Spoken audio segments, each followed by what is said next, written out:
When B2B founders feel that a prospect is excited, most of the time they let that excitement and the champion drive the deal alone.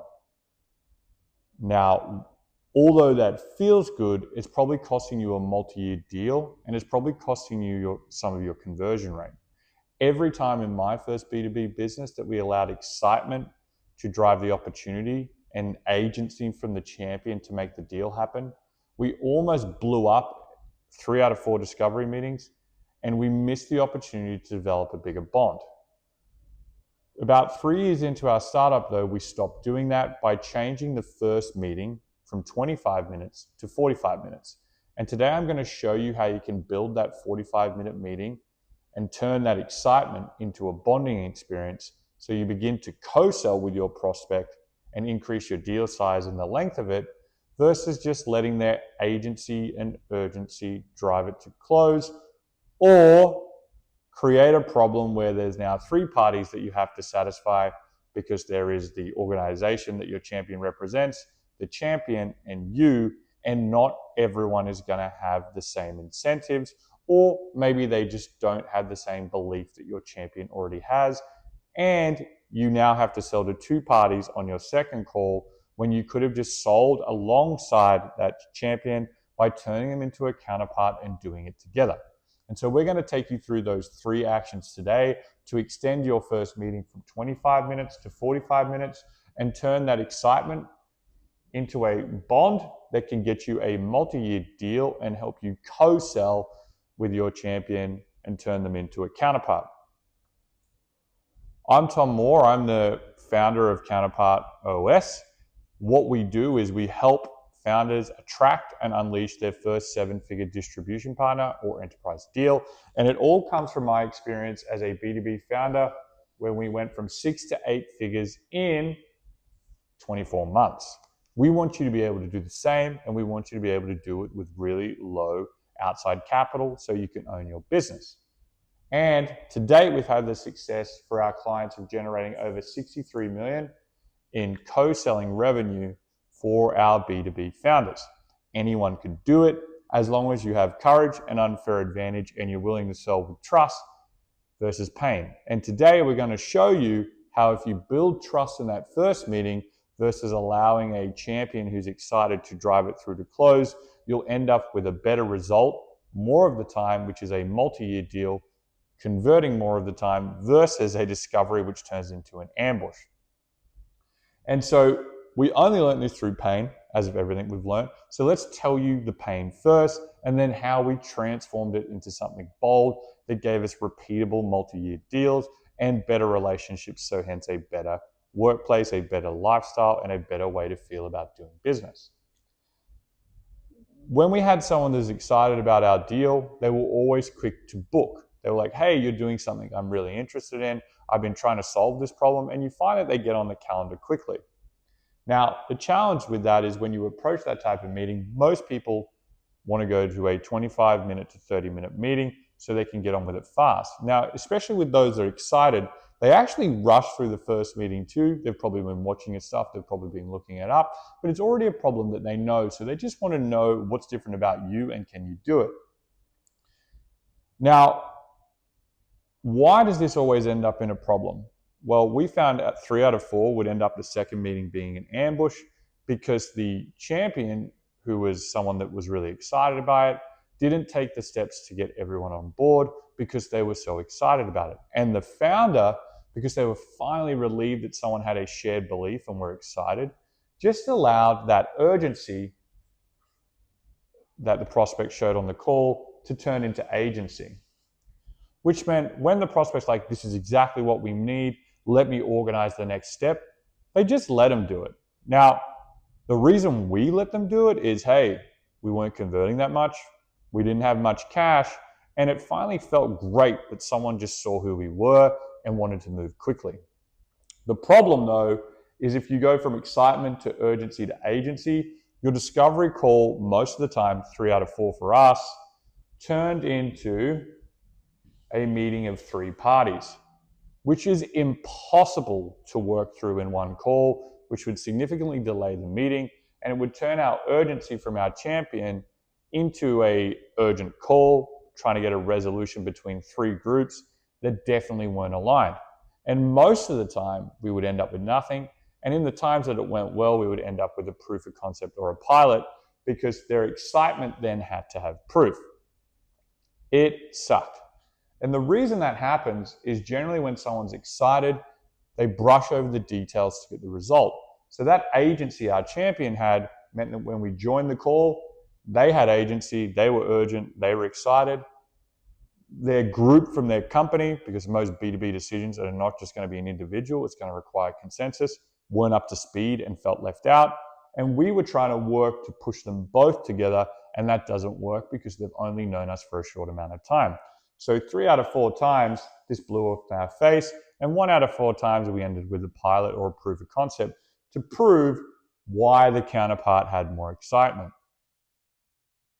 That sucked. So one day we were like, hey, I think we need to move the meeting from 25 minutes to 45 minutes. So if we ever had a deep interest or excited interest or an inbound lead that came from someone, we fundamentally were like, we've got to increase the meeting time. Because if we can increase the meeting time, we can get this from excitement to starting the beginning of bonding, which is let's getting into shared dialogue. We have a shared vision. Let's actually plan this next session together so we can take that excitement you have, ground it, and bring other people on the journey.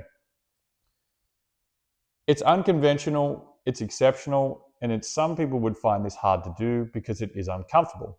First of all, just getting 45 minutes when someone is excited and knows what they want is actually really tricky to convert. So what we would do in the first instance is we would just actually ask for the time extension. Hey, it seems like you're really excited about this. We've noticed this on your profile. We've noticed this in how you're talking to us. We know when we work with transformational clients what they look like. It seems to be you. Do you mind if we add a little bit more time to build a deeper relationship and rapport on our first call so we can increase the success of this actually happening and we can test out our partnership? Now that worked probably a third of the time, and most people agreed to the 45-minute extension. For everyone else, they pretty much said, no, I'm excited, but let's just see where this goes. Now that sort of sucks and it feels like a wobbly moment, but you can still extend the time. What we worked out is if we got on that call and they realized we were human and they realized that we said who we are and we are who we are, generally about minute 15, we would tell our sales team and us, and we would say, hey, this is going well. We'd love the opportunity to go a bit deeper. We don't want to rush off and wait for the next call. We want to make sure this is right. So literally the exact same pitch that we put in email or text prior to the session. And we just asked for a 15-minute time extension. All of a sudden, we've gone from a 25 to 30-minute meeting to a 40 to 45-minute meeting, and we're in the safe zone.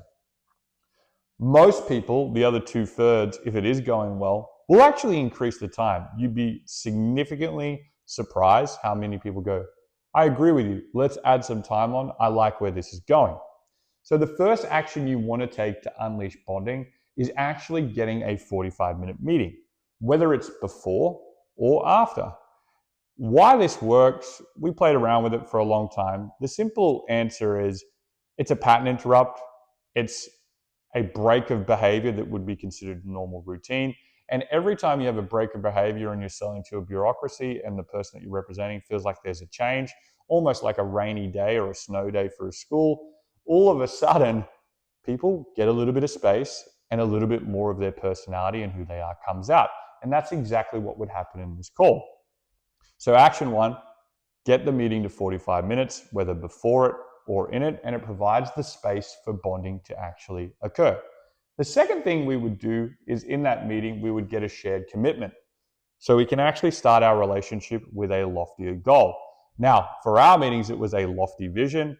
Here is what it is. This is where we see the market going. Is that something you believe in? How does that sit with you? We would then ask any doubts, and then we would ask if they would commit to that journey. It's a very simple moment, an awkward moment, an uncomfortable moment, but most people who have turned up excited, you've increased the meeting time, and you've actually addressed some of their doubts, will lean in as an individual and make that commitment.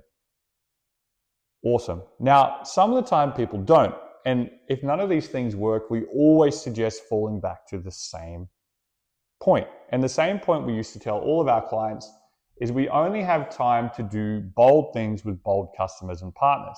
If you're not one of those bold customers or partners, that's okay. We just can't spend any time on you. Here is our free offer, or we're just not the right fit. What would you like to do? Every time you have a wobbly moment and someone's doing something new, and there will be wobbly moments, if you make it a choice, most people will actually affirm the choice and lean in. But if you force them into it, they'll hate it. So make sure if there ever is a wobbly moment, and we always found it's around this shared commit versus the time extension, just say, hey, this is what's at stake for us. We can only do a certain amount of things. Is this something that you actually want? Is it something you want to commit to? If not, no problem. About 80% of the wobbly moments went away at that point, and most people just lent into their own epic journey, and we just facilitated it happening. But remember, because you're running a new change where agency and excitement has driven a lot of their success, and we're now asking for a deeper moment, a deeper relationship, and a deeper bond, you've got to give time for people to orientate. You've got to give time for people to balance. And we found that that point is always a great disclaimer to lean in. And the best place to do it is generally here. The last action that we would take to move a call from excitement to bonding is simply going past interest. It's really, really easy when you have someone excited about what you're doing with shared belief that you brush over who they are. We would always take 10 minutes on the call to go into a line of Socratic questioning where we would go deeper on the person's why and allow them space to ask us the same questions. This doesn't happen. Most enterprises, businesses talk past each other, try to stay agreeable to get consensus in order to move things forward. So pushing on someone on why they're here, what brought them to this part of their life, what keeps them going, and what's at stake, fundamentally opens that individual to a deeper dialogue. And if you now have a shared commitment and a shared dialogue, shared work for the next meeting is literally just around the corner. So it feels quite natural to go from shared dialogue into shared work. And most people don't do it because when they find someone that's excited, they don't spend the time to push past the excitement and see who they're dealing with. Because excitement for founders brings relief because they face so much rejection. So we would always spend 10 minutes on this last action on the person's why, what's at stake, what they're doing it, and what they're wrestling with. And that sort of pushes us from a champion on either side to counterparts now considering what we do next.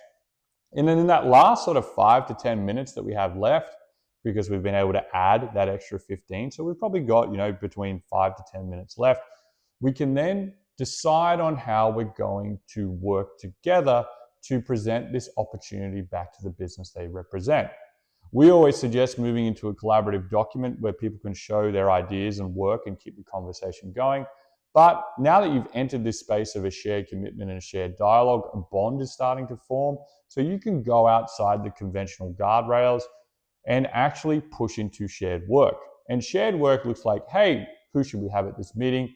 How do you think we should orientate it for you to get value? And how can we present it together? And if you do that and start presenting together, we turn up to the meeting with only two parties and the counterpart on your side and facilitating between the two groups versus three parties driven by their urgency and pushed back by the lack of excitement from the rest of the group, which is going to struggle to get that consensus and consistency. But we always found that if we had someone with a shared bond and a shared commitment, and we pushed past interest that we knew what was at stake, we could always pull what was at stake to a multi-year deal in order to lower risk. So Eureka, we've been able to solve a risk problem for the individual that's driving to make this happen, at the same time as hearing why it's a personal risk and a business risk before we even suggest it. So multi-year deals, by establishing bonds, just became part of a natural process because bonds are expensive, relationships are hard to develop. So why would we only put a year on that relationship? We want to shoot for something that's a lot more long-term, a lot more lifetime, and lean into bolder dragons. And so just moving your meeting from 25 minutes to 45 minutes can be game-changing. It moves you from taking someone's urgency, extending the time, pushing past interest, getting shared commitment, and actually co-working on the problem versus leaning into their urgency, feeling some relief and ignoring them. And if you feel like this is a hard thing to do, remember, if you're a